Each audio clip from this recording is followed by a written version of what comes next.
Alrighty. Well, good morning and welcome to the 2022 CCMA SLCE Conference, the Student Focus Session. So my name is Farouz Kidane and I work for American University as the Coordinator of Programs and Operations in the Center for Community Engagement and Service. Bit of a mouthful, but excited to be here with all of you. I'll now share a few reminders and information about the session. So please rename yourselves, including your institution, organization name and pronouns. The session is being recorded and will be shared on Campus Compact Mid-Atlantic's website. We will begin this morning's session with 5-minute presentations from each of the student panelists, which we anticipate will take about 30 minutes. Please be patient as we transition between panelists so that they can share their screens and presentations.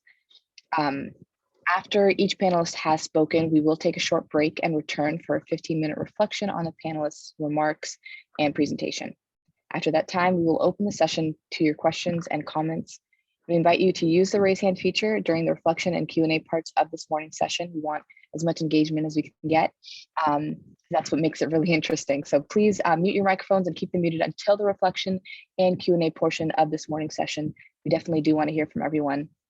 And now I have the great pleasure of introducing this morning's student panelists who will speak in the order of their introductions. So our first speaker will be Delaney Bluebow. Delaney is a senior at Frostburg State University, graduating with degrees in political science and law and society with a concentration in legal studies in May. Throughout her 4 years at FSU, Delaney has been an active student leader in the realm of civic engagement, serving as the editor-in-chief of the student newspaper, The Bottom Line, student program coordinator of the Office of Civic Engagement, the Global Civic Leader, member of the President's Leadership Circle, and FSU's 2021-2022 Newman Civic Fellow with Campus Compact. She has co-chaired the University System of Maryland Student Civic Leaders Committee, SCLCE, since 2020. She has also served as a member of the 2022 SLCE Conference Planning Committee. So next we will be, or I will introduce Latia Burrows. Latia is a Baltimore City native and has worked in the nonprofit community and healthcare sector for over 20 years. Her core principles are impartiality, unity, universality, neutrality, independence, and volunteer services. She received a BA and MA from the University of Baltimore with a focus in addiction counseling. Latia developed a strong devotion to the nonprofit sector after volunteering for 5 years at various nonprofit organizations. She has a background in addressing issues like food insecurity, early childhood development, and addiction services. This experience has given her a deep appreciation for how nonprofits seek to improve the quality of life of their clients and the Baltimore region, one program and community at a time. Latia currently serves as a CCMA AmeriCorps Vista member at the University of Baltimore Food for Thought Initiative. And she's also currently a graduate at the University of Baltimore. So thank you for being here, Latia. Next we have Umaila Fatima. Umaila is originally from Cumberland, Maryland, and is a senior at the University of Maryland pursuing degrees in public policy and physiology and neurobiology. Wow. During her time at UMD, Umaila has been involved with the Integrated Life Sciences Honors College, Federal Fellows, the Student Health Advisory Committee, Combating Overdoses in Rural Areas, and the Student Government Association. Off campus, she's interned with Johns Hopkins University, Children's National Hospital, the American Academy of Pediatrics, the Maryland Department of Health, and Cornerstone Government Affairs. Following graduation, Umaila plans to pursue a career in clinical medicine and health policy and develop equitable health policy solutions to address the needs of vulnerable communities. And next we have Tess McRae. Tess is a graduating senior and humanities scholar at UMBC, pursuing a self-design major, civic renewal and creative expression through the individualized study program. In her role as senior intern for civic design and engagement with UMBC's Center for Democracy and Civic Life, she envisions and supports activities that foster community and develops visuals that communicate the center's philosophy, including the logo for the Civic Learning and Democratic Engagement Theory of Change. She also serves as a coach for Strive, UMBC's Immersive Leadership for Social Impact program. Along with her colleagues, Tess develops, applies, and shares the Center for Democracy and Civic Life civic tools on campus and in national forums. She co-chairs the University System of Maryland Student Civic Leaders Committee. And our final speaker will be Marie Claire Ofwegbu. Marie Claire is a member of the Stevenson University class of 2023, where she majors in communication studies. She serves in numerous leadership roles on campus and represents Stevenson University as a student member of the Maryland Higher Education Student Advisory Council Additionally, Marie Claire was named a 2021-2022 Newman Civic Fellow by Campus Compact, through which she embodies the program's spirit in her efforts to challenge racism and advance equity. Marie Claire also served as a student member of Campus Compact Mid-Atlantic's Global Citizenship Initiative Task Force. So a lot of really great minds here, and I will now hand the microphone to Delaney to kick off the panel. Thank you so much, Firuz. Give me just one moment to get everything set up, please.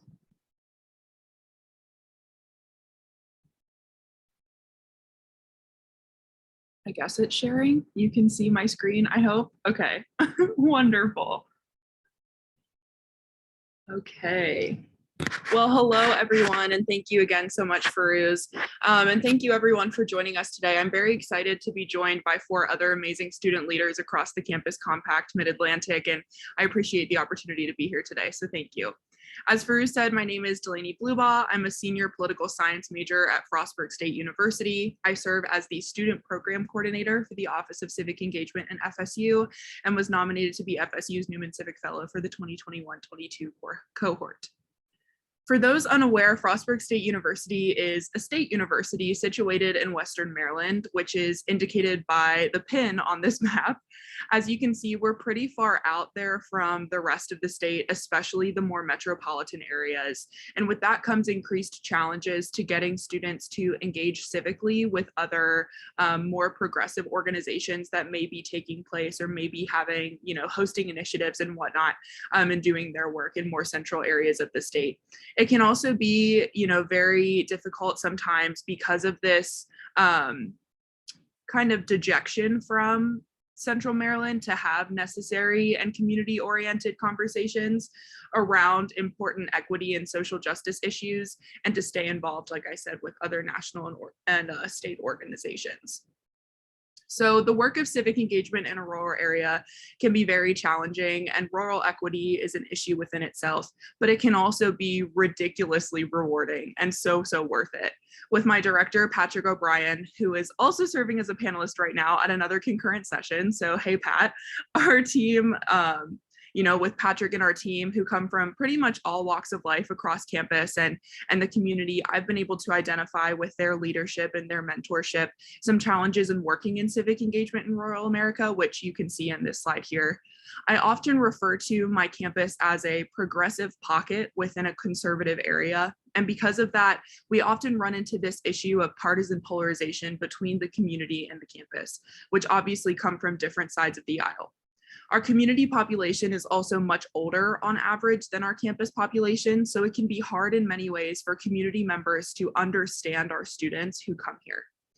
Our community feels also in many ways like it has been left behind in some way or another by our elected officials at all levels of government, at the local, state, and national levels. And with that comes dejection from participating in politics altogether. And because of these significant partisan differences, many students have expressed running into a barrier of sorts with the community and feeling as though they cannot really connect with the people in the area around their home on campus. Coming along with that as well is the pandemic. The pandemic, and I'm sure everyone can attest to this, has also been difficult to navigate, especially with, unfortunately, pandemic and health measures falling along party lines. The community can often, and we've seen this pretty recently. I just realized you can't see me at all. I'm so sorry. Oh my gosh.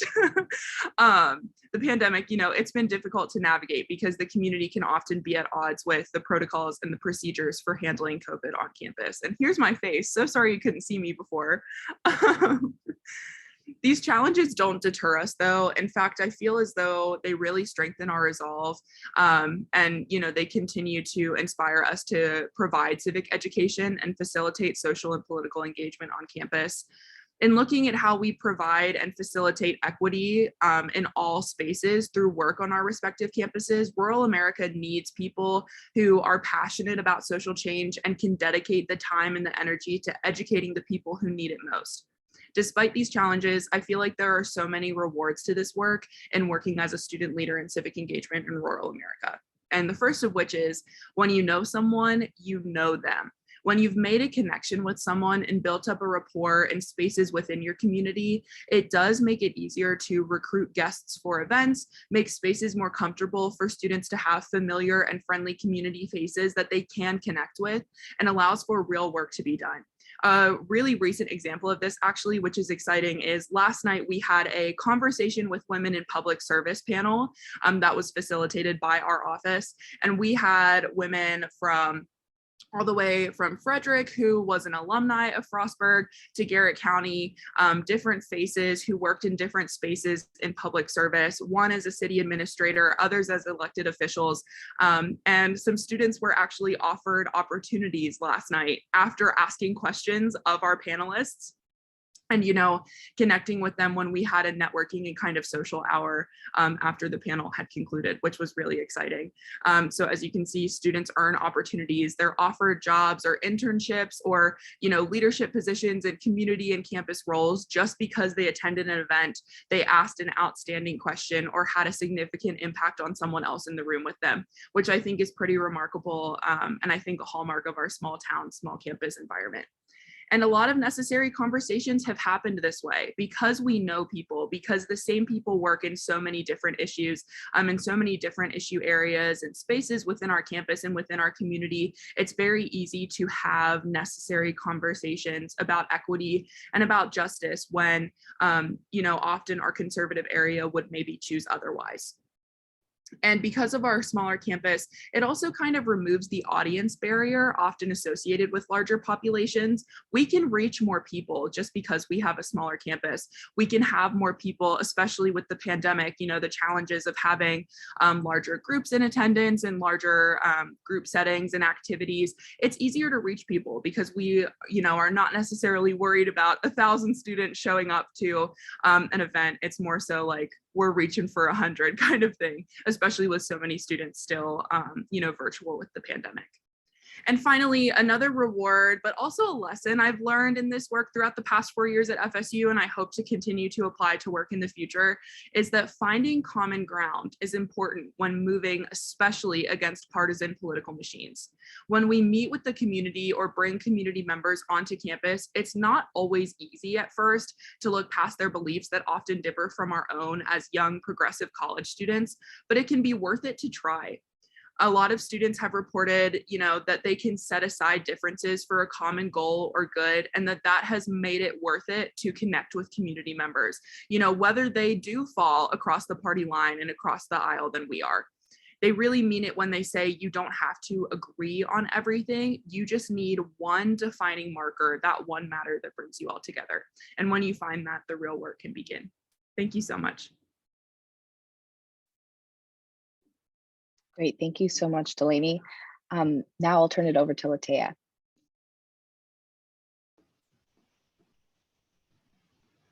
Good morning, everyone. My name is Latea Barrows, and I'm the Campus Pantry Organizer for the University of Baltimore.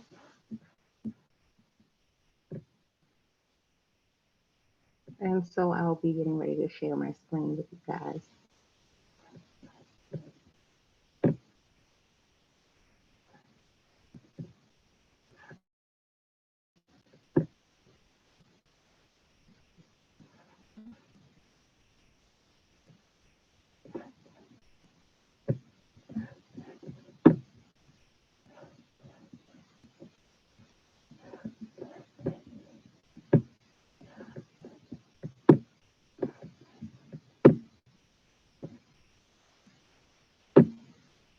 Just 1 second.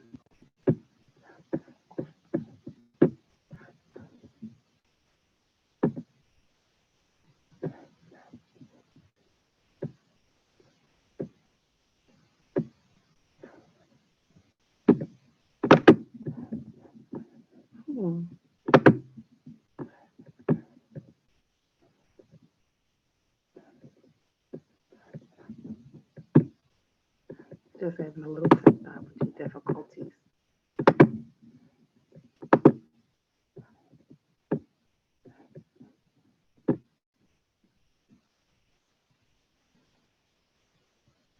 Can you guys see my screen now? We can, Latia.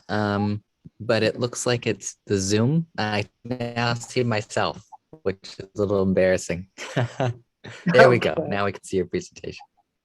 All righty.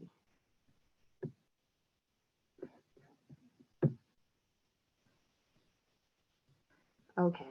So I want to start off with discussing justice, equity, and diversity. And I'm going to look at it from our unfinished work, a perspective of once we graduate, what kind of work can we do within the community? So one of the questions that was asked was, what can students do to create a just and equitable, diverse, and inclusive culture on campus and in the community? For me, it starts with having a conversation. Just as simple as that. We have alumni, we have students, we have campus groups, and we have community leaders. And sometimes it's just about having that one-on-one conversation to find out what are the needs of the students and also what are the needs of the community and how we can stand in the gap and how we can offer services to those community members who may need it. Many college campuses have students who are capable and willing to volunteer in nonprofit organizations. For one is to gain experience, another is to give back. Issa Rae said it best. When it's time to go out there, you want to network across from you instead of always networking up. It's the person next to you who can help you to get some of the initiatives you want to get started on campuses going. It's always strength in numbers. When you have a group of students who are all working together to create change, that's when things can get done. And it can start with just simply forming a group on campus of people who have like issues, who want to solve the same problems.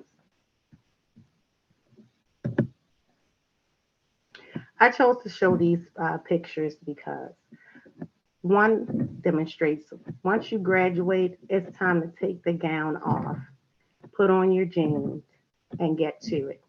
It's time to get out into the communities and find out just how we can help. One way that I chose to do that on my campus is by reaching out to alum. We have a human services organization within my university, and many of them graduate to start nonprofits. Nonprofits love volunteers, and it's good to create a relationship between students and alumni.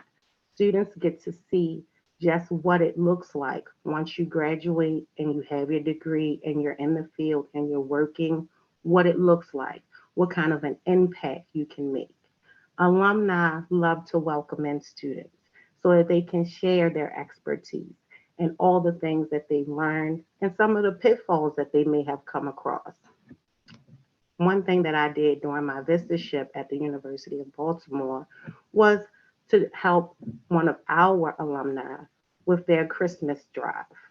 They needed me to organize some students, get them together, and come out and volunteer to give some Christmas gifts within the community. Another way I did it was by reaching out to a homeless shelter and asking them, what do you need as it gets colder? They told us during the Christmas season, instead of gifts, they needed coats and hats. And I was able to get some students together and we organized a coat drive and was able to provide them with the coats and hats they needed. And that conversation piece again, sometimes you have to go where they are. It's not going to always be people coming to you. You have to go in those communities, go right to the front door, and just tell them about what you're doing. Tell them how food, for me, how food insecurity impacts not only the homeless, but students on campus. And what can we do to help solve that problem? When it comes to institutions, I think what we need is support.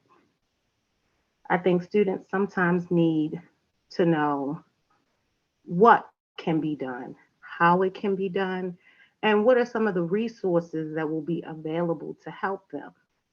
Another thing we need from institutions is to make sure that students who want to get involved in the community have their basic needs met, making sure that they are going out to show members in the community that we do have some systems in place that work, but we need help with understanding where the gaps or needs may be. Everyone is responsible for going out and engaging in the community, whether it's your neighborhoods, your schools, your associations that you belong to, and just getting other perspectives and learning what people need. People will tell you if you just ask. Thank you.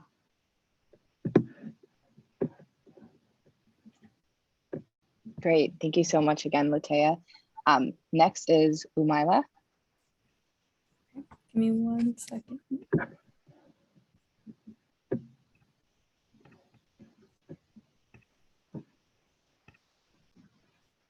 Can everyone see my screen? Cool. Okay, so with that, like Farouz mentioned, with my bio, my background is pretty heavily centered in health and health policy. So what we're going to be looking at how we can promote health and wellness using the JEDI lens. To start off, I think you all are familiar with what JEDI means in terms of justice, equity, diversity, and inclusion. But I do want to keep this framework in mind as we continue looking at the intersections between things like health and civic engagement, especially as we're transitioning out of this pandemic, or hopefully transitioning out. So to start off, I want to bring to your attention the 8 dimensions of wellness. It's something that we don't really talk about whenever we're looking at health, but it's important to look at wellness as something that's beyond maybe like the physical and mental aspects of health that we normally think about. So how we think about wellness is really influenced by our culture and our life experiences and where we are physically. Which is why a JEDI approach is so useful whenever we're looking at health and promoting health through civic engagement. Right here, I'm showing you the 8 dimensions of wellness, which are emotional, occupational, spiritual, physical, social, financial, environmental, and intellectual. So as we continue our discussion today and continue listening to all of the other panelists, let's try to keep in mind the categories of wellness that civic engagement might fit into, and it can be more than just one. So civic engagement is super important in terms of improving the conditions that influence the health and well-being of all of our community members, especially whenever we're looking at things like structural vulnerabilities and the social determinants of health. Now, civic engagement is also, as an individual, it's associated with better psychological, physical, and behavioral health and well-being, both for you and the communities that you're serving. So to start off, volunteering is a key way that we can actively be engaged civically in our communities. And campuses with engaged volunteers are better prepared to be able to respond and recover whenever there's emergencies that strike. And we've seen this with COVID, obviously.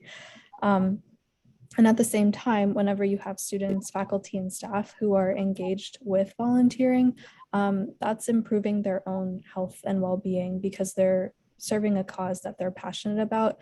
And like I mentioned, this goes into those 8 dimensions of wellness.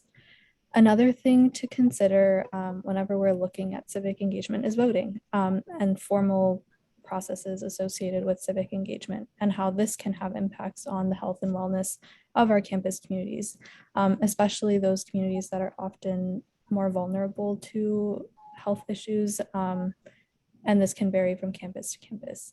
So we as students and campus leaders need to be super actively engaged in voting in order to really influence these policy issues that will affect our health and wellness. And we should be considering the JEDI framework as we do this, especially whenever we're talking about diversity, equity, and inclusion, and then also adding that justice piece in order to address the root causes of a lot of issues that then trickle down and can either benefit or harm communities that are in particularly vulnerable places. Now I want to talk to you about some of the examples of things that I've been able to do as a student at the University of Maryland to give you some ideas of how we can work to improve health through civic engagement.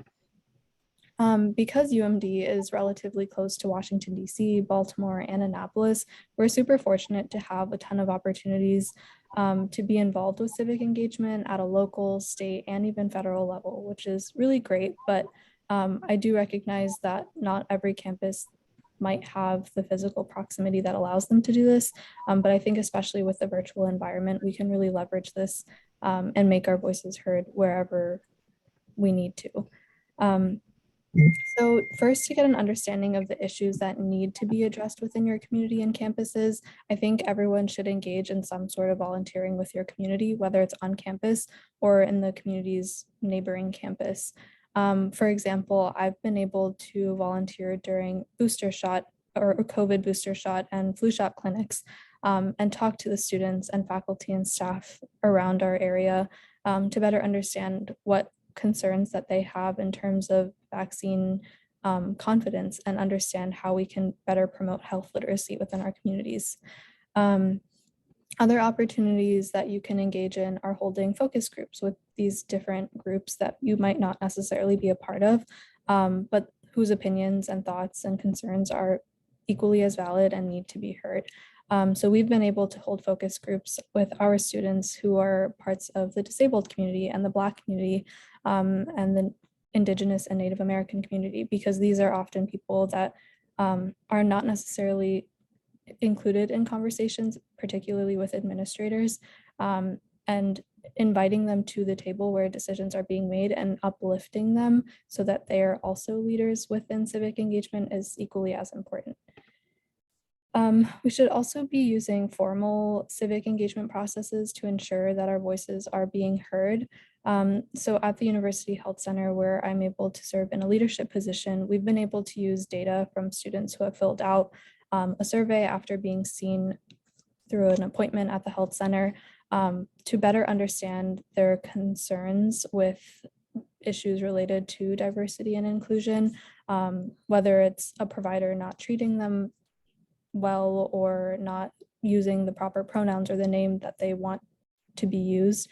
And then we use that to create a continuing medical education presentation, which healthcare providers are required to get a certain number of credits towards and educate healthcare providers in that sense. And we're students and we're educating healthcare providers, which I think is super important to acknowledge that you have a voice, and despite maybe not necessarily seeming like you have the authority to speak to professionals in that sense, you do.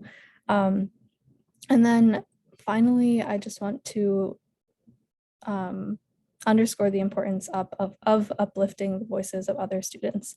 While we are students and we are leaders and representatives, it's equally as important to make sure that we're uplifting the next generation of leaders and just leaders amongst us who might not have had the same opportunities that we have. And then I want to leave you with a little thought of acknowledging compassion fatigue, which is something that we're seeing a lot more, especially with COVID. And it's equally as important to take care of yourself as well as it is to be working towards taking care of other people, because in order to continue our work of civic engagement, we need to be actively engaging in self-care. And that's all I have.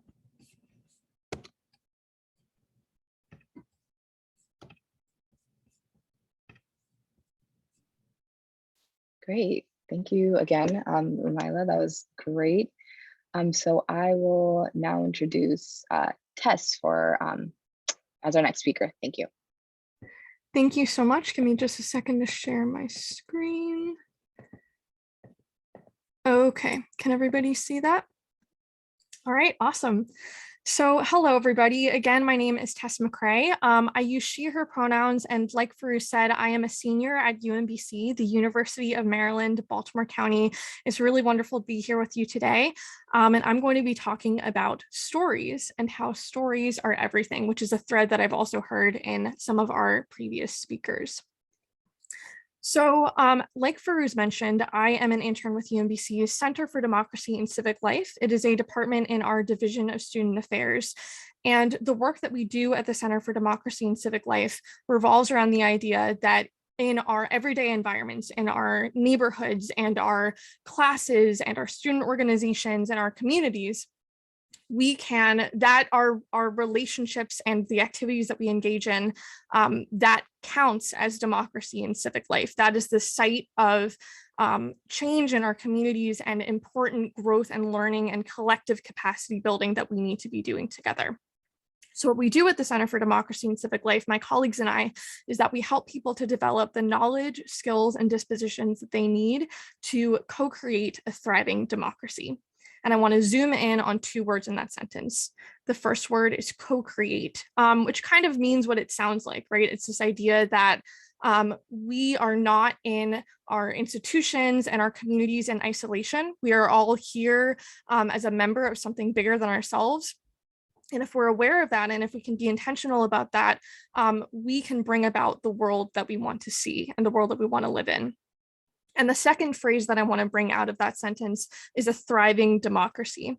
And what I mean when I say a thriving democracy is a democracy in which people from all backgrounds and identities can experience themselves as empowered and having agency, which is basically that awareness and intentionality of being able to co-create, and that people from these different backgrounds and identities can see themselves and each other as fully human and morally equal.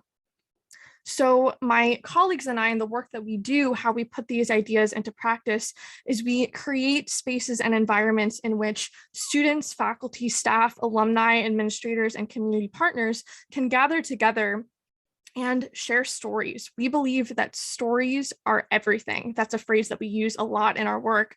And it gets at the idea that when we share stories, we can see, no matter how different we are and no matter how much space there is between our lived experiences, we can see and experience each other's full humanity, and we can develop the capacities of vulnerability and empathy and courage, which are critical to building these worlds that we want to live in. And so a couple of the programs that we have going on, you'll see these pictures popping up on the screen, and we have done in virtual and in in-person settings a lot of story-centered programs. So we do have these actual like story circles is what we call them, but we also have week-long immersive experiences, one of which takes place in Baltimore during the week of spring break. We actually, thank goodness, just got to have our first iteration of that in person in 3 years. Where we bring students into these spaces and have them interacting with members of the UMBC community and members of the greater Baltimore community to learn about the lived human impact of systemic oppression on people. Because I think a lot of the time, the news and the data can sometimes erase the fact that there are real people experiencing these issues. And so what we try to do at the Center for Democracy and Civic Life is put people in positions where they can learn about the human impact, where they can learn about the stories, because we believe that when you hear a story, that's not something that we can really do in everyday conversation as easily, like in our meetings and classes, but when we actually give intentional space for people from all different backgrounds, all different roles to share their stories, we believe that you will be able to see the human. And that is something that we are really, really trying to bring about, is this idea that we are all real and we're all co-creating and shaping the communities that we're part of. And we believe that when you know that, when you have that sense of that, then you can go into communities and feel empowered as a voter, or in service learning settings, or in any other setting in which you want to apply these insights. If you have a sense of that realness and humanity, then you will be able to do that effectively, and you'll be inspired to do it as well. So really quickly, I just want to give a little shout out to this document. It's called Higher Education's Role in Enacting a Thriving Democracy, or as we like to call it, the Civic Learning and Democratic Engagement, or CLDE Theory of Change. And this document, this theory, is central to the work of the Center for Democracy and Civic Life. I have a little link at the bottom for anybody who's interested in reading it, but it outlines a vision for higher education in which students, faculty, staff, alumni, administrators, community partners can come together and co-create their communities in these ways that are empowering and human-centric. And so I think that this document kind of epitomizes my idea, my vision for a Jedi campus and culture, which is that in order to achieve just, equitable, diverse, and inclusive campuses, we need to give space to the stories. We need to give space to the human, because a lot of the policies and practices that can take place in our institutions of higher education can erase that and constrain that, especially with the pandemic. I think a lot of focus is now on like just getting through the meeting and just getting through the curriculum, and everybody's tired and burned out. And meanwhile, we're going through this thing that is so hard and has impacted so many people. And it's really important to talk about that. So with the pandemic, with all instances of structural oppression, with just issues in our everyday community, if we don't give space and time to talk about that, then we're not going to get anywhere. And so that's what I want to leave you all with, is this idea that stories are everything, and we need to be telling these stories and making intentional space for these stories in order to make effective change. Thank you. Awesome. That was great, Tess. Thank you. So now over to our final speaker, Marie Claire.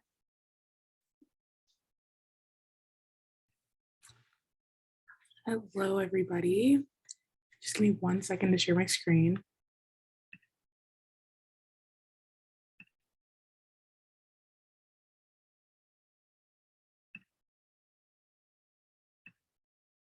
Is it still showing you all the screen? Okay, perfect. I'm gonna minimize you all just for 1 second. Okay. Hi, everybody. Good morning. My name is Marie Claire Fuevo. I am a senior communication studies major at Stevenson University, which is a very small university right outside of Baltimore, Maryland, about by 20 minutes. And I'm super excited to talk to you all about justice, equity, diversity, and inclusion. Forget the fact that I do not have a comma there. So sorry. But taking it with a spin of creating the table. So just hopping right in, a little bit more about my identity, and I think that identity ties into Jedi specifically, is that I am a first-generation Nigerian American. My parents immigrated here in 1999 with my 3 younger siblings.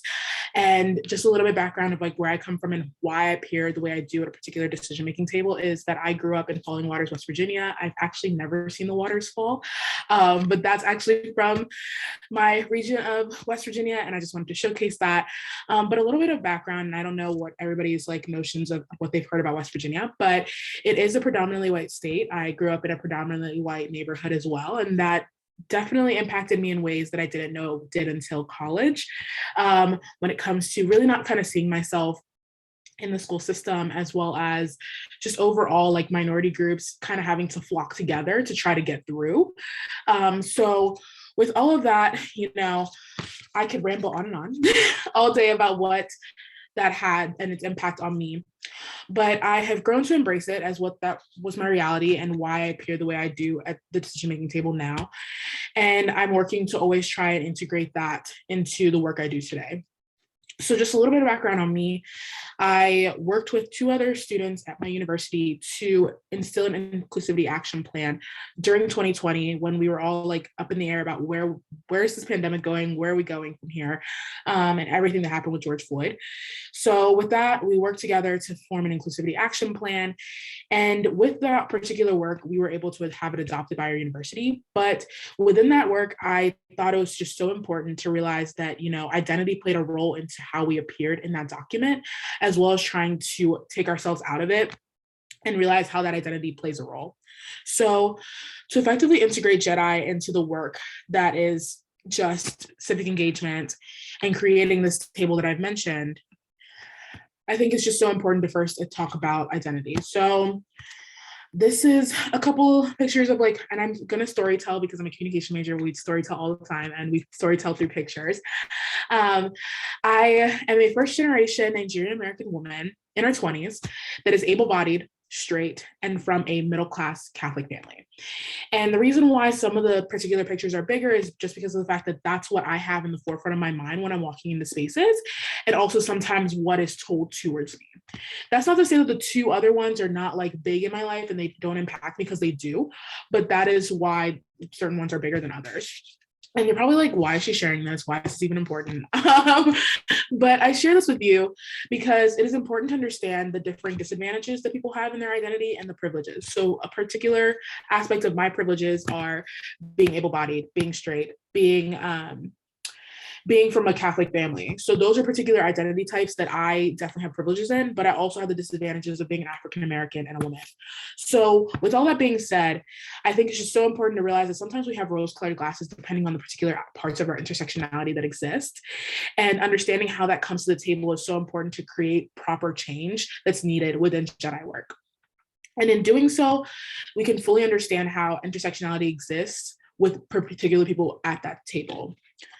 So you're like, Maria, you've mentioned intersectionality like 5 different times in the last minute. I definitely always mention this because of the fact that I think that intersectionality plays a key role in Jedi work that we have not fully discussed. And I think it's just my communication background coming in as well.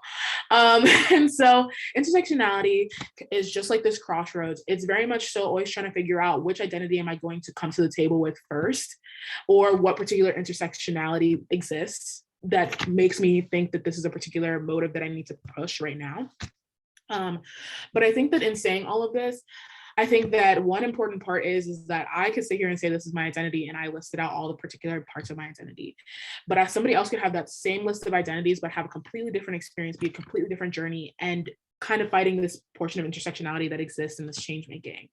And I think that it's perfectly okay. And I think that embracing that whenever we're making decisions is so important in just fostering a space where people can really, you know, be their whole selves, but also trying to integrate that into the decisions being made.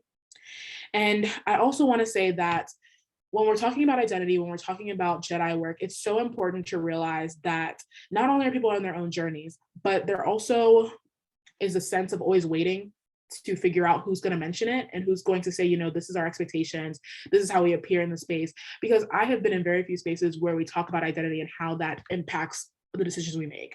And I think that when we are discussing work, when we're discussing how to, you know, navigate this, I think it's so important to realize like what our biases are and really discuss that within the table in order to make effective change.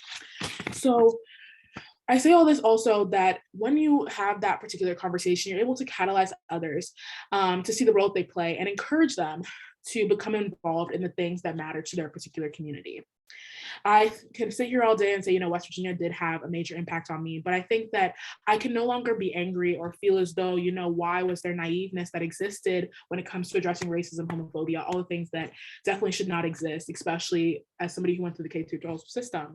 But I think that the reason why I can't be angry is because of the fact that, you know, education and influencing these particular communities is what myself can do, what I can catalyze others to do in those particular communities, because that's where my sisters are growing up. That's where other generations of minorities are growing up who have kind of been left under the dust. So I think that when I mention being an educator and an influencer, I'm not talking your Charlie D'Amelio's, your Addison Rays. I'm talking about you solely looking towards catalyzing those people in those communities to have a living and learning moment about how their identities show up, how it's going to impact them in the real world, and how they can have those tough conversations that we always mention. And I think that also in saying all of this, it's always important to understand that all big causes and demonstrations begin somewhere, and it could be us. And I think that also removing the constant assumption that leadership equals global citizenship, because you do not have to be the top leader, do not have to be the Michelle Obamas, you do not have to be the different people who are influencing the world right now to think that, you know, global citizenship cannot exist within your particular community. And that's by catalyzing others. And I keep saying catalyze because that's like the word that I always think of, but catalyzing others truly to try and influence their communities with their skills and their talents. That could be, you know, spending time at the Girls and Boys Club if that's what you enjoy doing. That could be playing an instrument with a group that has underprivileged when it comes to playing those particular instruments and have not had that experience. That's just you bringing whatever you have to offer to the table and making that change so other people can look at you and say, you know, I want to be that person, but they can be that person just by applying what they have and what they offer. And just going on to my last couple of points, each person's identity, background, skills, talents, and perspective are beneficial to passing the Jedi and civic engagement work forward. I think that I envision a world where our community members are talking about the who's. So my who's are my family, my friends, the people that I've grown up with. You can see them all there. But asking ourselves, who are we doing this for? And also asking ourselves the what. I think that everybody's always looking to grow. Everybody's always looking to have that community sense. So what I do the work for, and the reason why I integrate Jedi work is because of the fact that I want the people around me to understand that, like, I want them to grow and the world can grow by us communicating with one another. and also the whys. You can see there my little self, my little self and my parents. My parents have really structured my why. They have very much so been, the reasons why I do what I do, to create a world where students come and are able to have conversations, or are able to feel heard and feel included. And I think in the end, each person's reasoning for doing what they do starts somewhere. And we cannot build together within JEDI without dissecting where we all are currently at. And this can only happen when we live by this quote. And this is a philosophy I tend to live by, is if someone does not feel like they have a seat at the table, provide them a chair to come to the table with their whole self. And when I mention the whole self, is their background, their identity, everything they have to offer is so important to that decision-making table. But I also believe that JEDI should be present in every space, and that it only starts by us making it an expectation for others.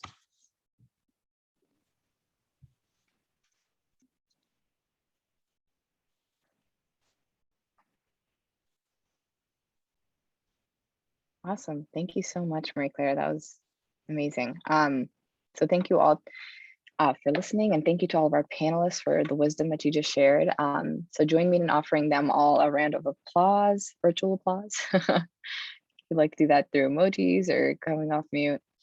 So before we reflect on their words and calls to action, we would like to take a short 3-minute break. So feel free to turn off your cameras, stretch, get a glass of water, and we'll be back here in 3 minutes. So that's, I guess, 10:52.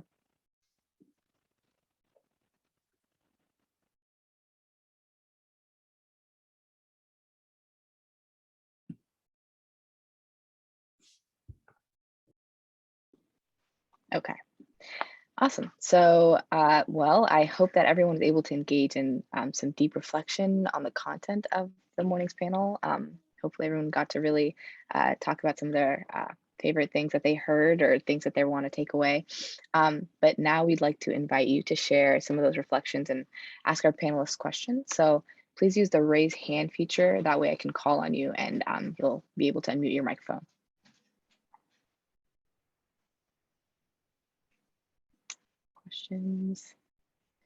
Questions, thoughts, reflections.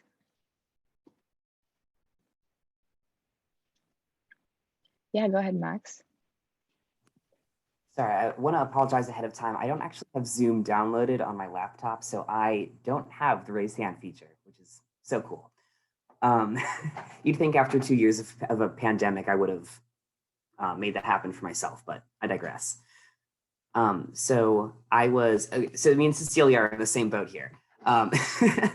So I was in a group, breakout room 4, for anyone interested, talking about the difference between, we ended up getting into a lot of like linguistic stuff, so the difference between cultural competency and structural vulnerability, specifically in the health field, which was cool for me to learn about because I don't know about that.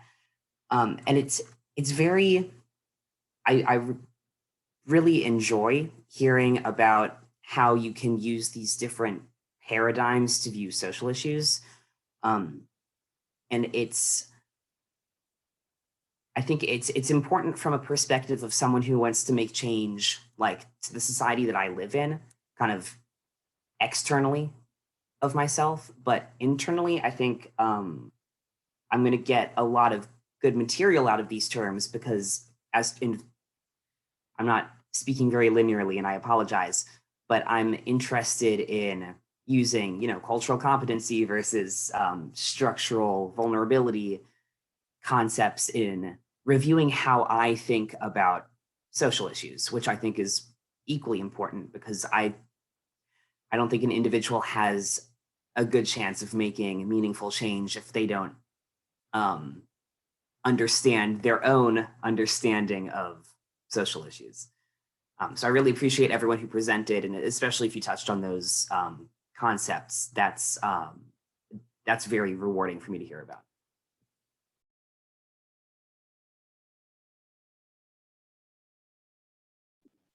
Thanks for sharing, Max. I think Elise, I see your hand is up.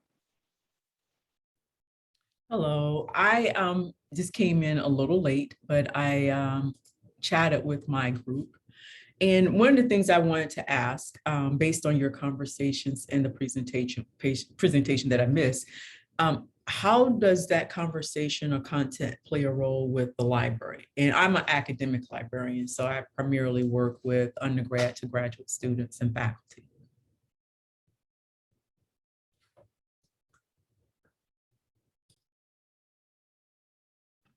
I can go ahead first. I know that for me personally, as someone like studying two fairly different subjects in biology and public policy, we leverage literature a lot in terms of understanding things. A lot of my classes heavily rely on academic literature and research, and through projects, papers, capstone things, we do rely on our university libraries and all of the different sources and journals that are out there, and that connect sort of like the intersectionality between different fields, in understanding both older literature and maybe the flaws with that, as well as newer things. And then something else that I think is super important in terms of understanding how to use your libraries is understanding that there is a diversity of sources, and that we should acknowledge that certain groups of people have historically been left out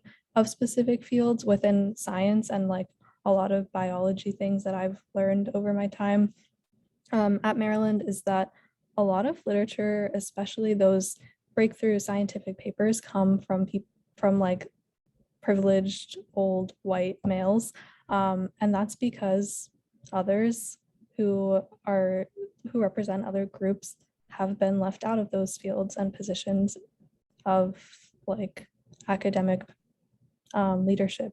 So I think it's important to actually like actively seek out a variety of sources and perspectives on whatever it may be.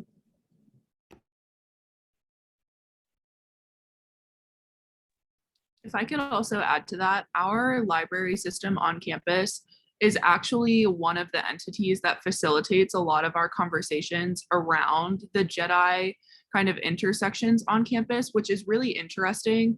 A lot of times we'll host things like, we call them Times Talks.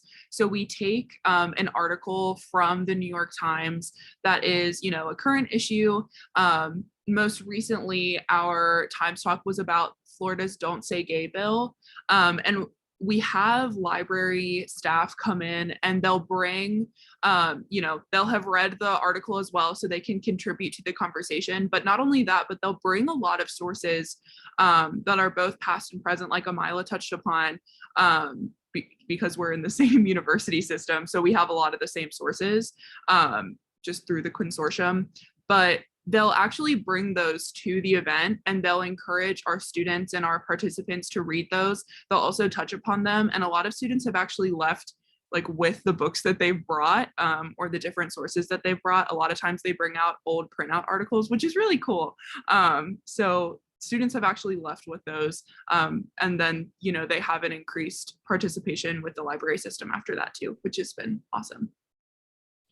So that was some of the things that I was really hoping about hear from you all, is these partnership opportunities. And I'm actually, you guys would know the term reference, like the reference desk, but I've changed the name here to Head of Research Engagement and Learning.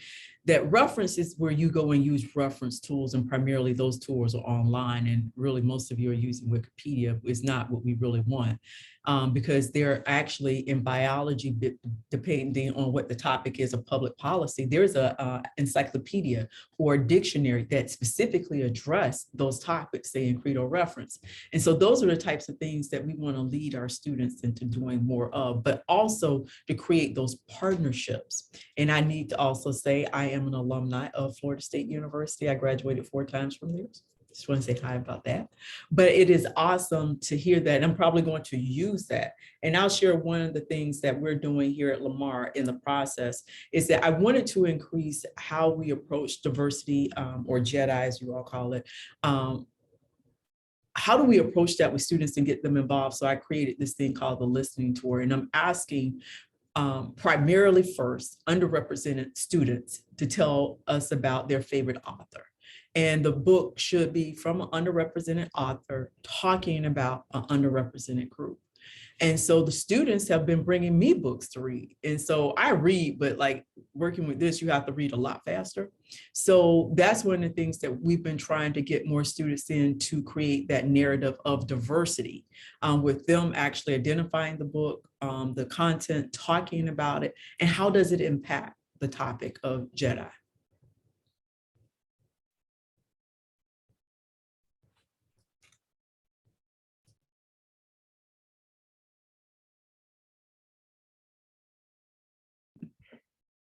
Since I'm the host, I can't raise my hand, but I'll raise my hand the way that Max did. I just wanted to say thank you to all of the panelists for sharing your work. This isn't what you do and then kind of hang up your hat and go home. This is so important to who you are and what you bring as students and young leaders in your communities and campuses, and to share all of this with us is meaningful, it's impactful, and quite frankly, it's inspirational to me, and I think to everyone else. So thank you. But my question is, what do you do as students to recharge and renew? Because I know that you're full-time students, which, when I was a student, that enough was, it drove me buggy. But on the side, you do all of this incredible work as leaders, not just on campus, but on communities, and many of you for the entire state of Maryland, representing student groups and student government. So I know that many students face burnout, and I would just like to know what you do to recharge and to take care of yourselves, especially in these challenging times.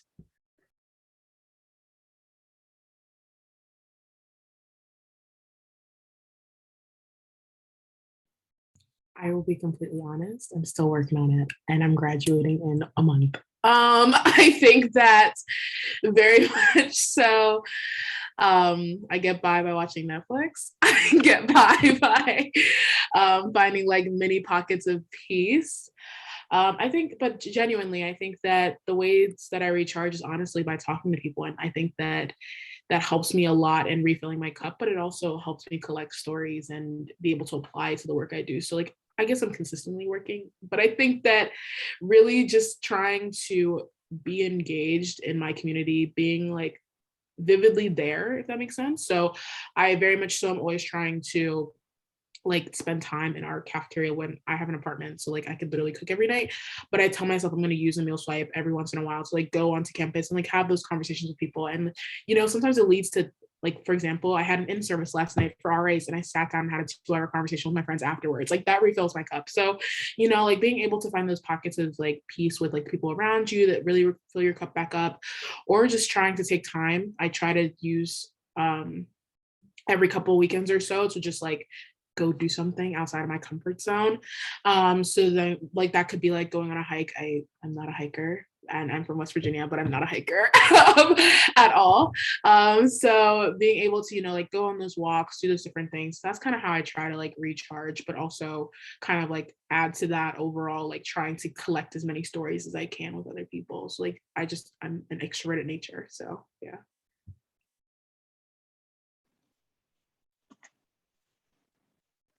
That's great. Thank you all for sharing. Did anyone else want to answer that question before moving on to the next?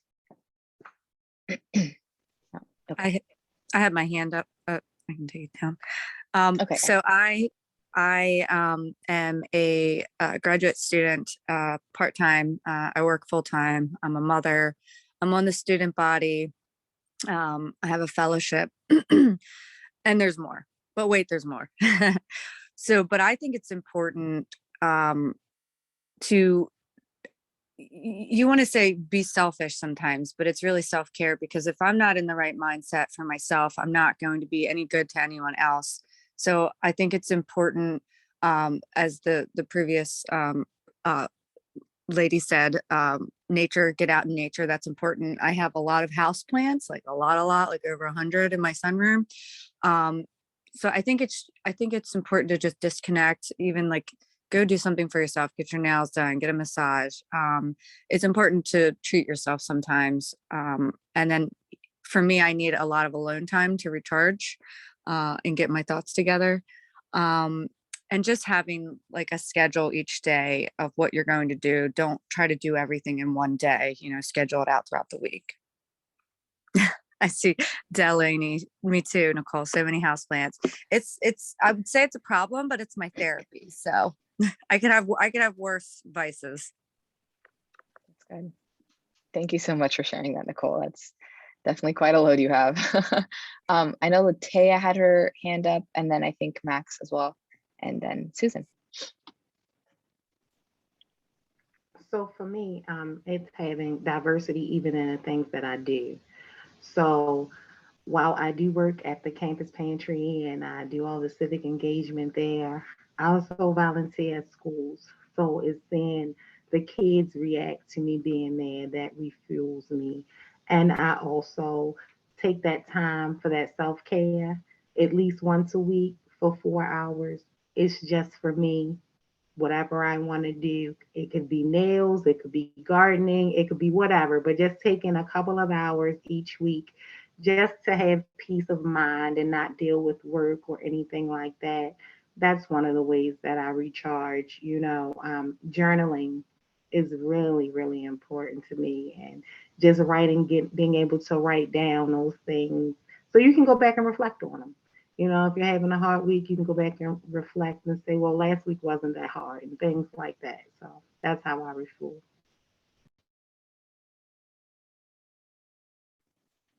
Lots of great tips. Learning a lot. Yeah, Max, I think you had your hand up. I would love if Susan went next. I just got a knock on my door, so I think I should probably go see what's going on there, and I'll go after her. Sounds good. Thank you. Go ahead then, Susan. Thank you. So I didn't do this as a student. I literally just took it up, but knitting has been like learning how to knit. And what that does is it focuses my brain on something like on patterns and stuff. And so it allows me an hour or two to just sort of totally decompress. And I think any kind of like tactile thing like that cooking can help, taking care of plants, but having something that just gets you out of your headspace and just doing something physical, I think and thinking about the world in a different way, I think can be really helpful. Thanks. Awesome. Thank you. And I think so Heidi actually had a good one too in the chat. Trying not to get too overwhelmed with everything, and just making a list and checking them off as they get done. That kind of like affirmation that you are making progress definitely does a lot for you mentally and emotionally. Max, it looks like you're back. Would you like to share? I am. It's actually really good tie-in to Susan's comment, which is that specifically, I'm also a textile artist. I started quilting over the pandemic, which has been very exciting and very expensive. But I think that for people, explicitly the people in this chat right now, we are all involved in activism and advocacy. And a lot of times the products of those processes are not something that you necessarily see in person. They're not something that you can touch. They're not even, a lot of times the effects might be long-term and you never get to appreciate what you've accomplished. And that can be, at least for me, that has been really hard to deal with. So what I've learned is that it's super important for my mental health to unwind, to get all the garbage out of my system, is if I can create something with like a set end point where when I'm done, I can hold it up and be like, I made this. Because being on student government or being involved in Greek life or being on committees is not going to give me the same effect as I've been painting recently. I've been painting, my neighbor sits on his porch and smokes and talks to his cat. And I think it's such a beautiful image. So I've been practicing painting that a couple times a week. And now I have this. I can hold this, I can say I made this, and that is really important to me.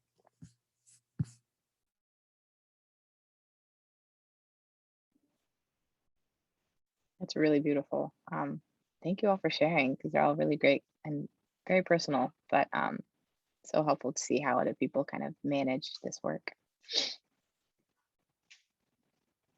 Does anyone else have anything? It looks like we're coming to our final few minutes here. So if there's any last comments, let you go ahead. But if not, I will,